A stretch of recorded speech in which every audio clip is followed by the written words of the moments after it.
welcome to this week's blockchain news. The King's back from his holiday, so we're back on track. Like last week, say if you've got any promotional gear that you want shouting out, give us a call. So, this week's blockchain news. Over to you, King. Yeah, so first up, we have Clearmatics, staying in the UK.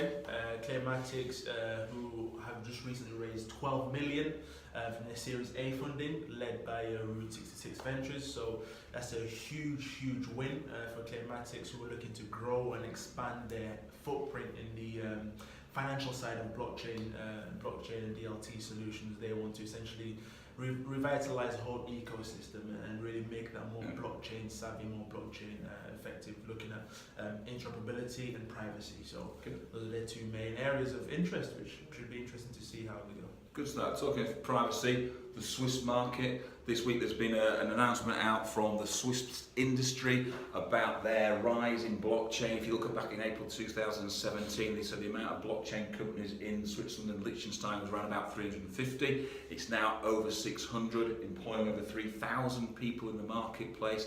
The top 50 blockchain companies in the area, in Switzerland alone, in Crypto Valley, employ around about 440 staff, have an estimated value of around about $440 million, and have in excess of 2 billion, that's 2 billion to spend on research and development. So very similar to what Malta have done, the Swiss politicians have made it very easy for blockchain companies from a regulatory point of view and a legal point of view.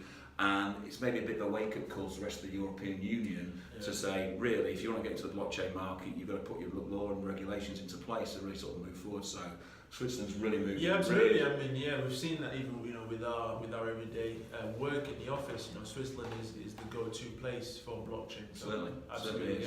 So yeah, right up. Keeping with the UK on my side, the Office of Communications, Ofcom, the UK regulatory body for telephone communications, have been granted 700,000 by the government to look at how blockchain can help them manage and allocate their phone numbers. So at the moment there's about roughly 1 billion numbers either in use or that they've been withdrawn from use.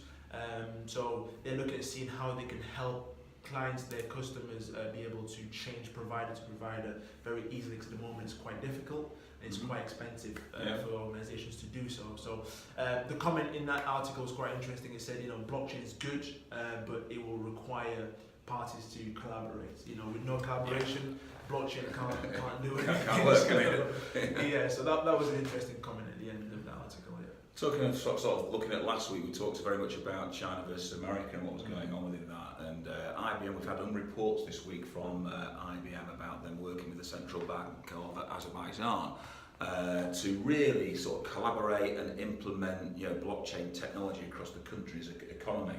So really bold move, very similar to what IBM have done in Australia, where they've invested $740 million into an Australian government project that we reported on a couple of weeks ago.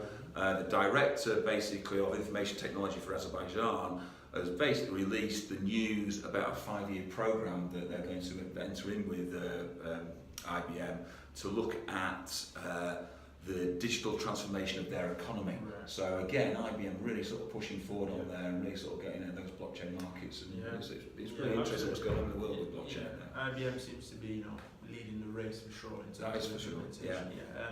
Yeah. Lastly, for me, we have cryptocurrency. Of course, we can't go the week without speaking about the markets, both the crypto market and the economic financial markets. So we've seen the crypto market has seen a loss of 20 billion in value over the last couple of days, which is quite ironic actually, because we saw a period of fairly stable cryptocurrency prices, and suddenly it's seen a plummet down to -6%, -11% for major cryptocurrencies. So quite. Well, let's finish on some high news and a bit more positivity than that then. Okay, so Times Magazine this week actually included blockchain startup companies in its 50 Genius Companies list 2018. So really interesting that blockchain markets are now sort of being seen along the sides of Apple, Netflix, SpaceX and people like that. So really moving forward. So that's this week's blockchain news. Thanks for watching. See you next week. See you guys. Cheers.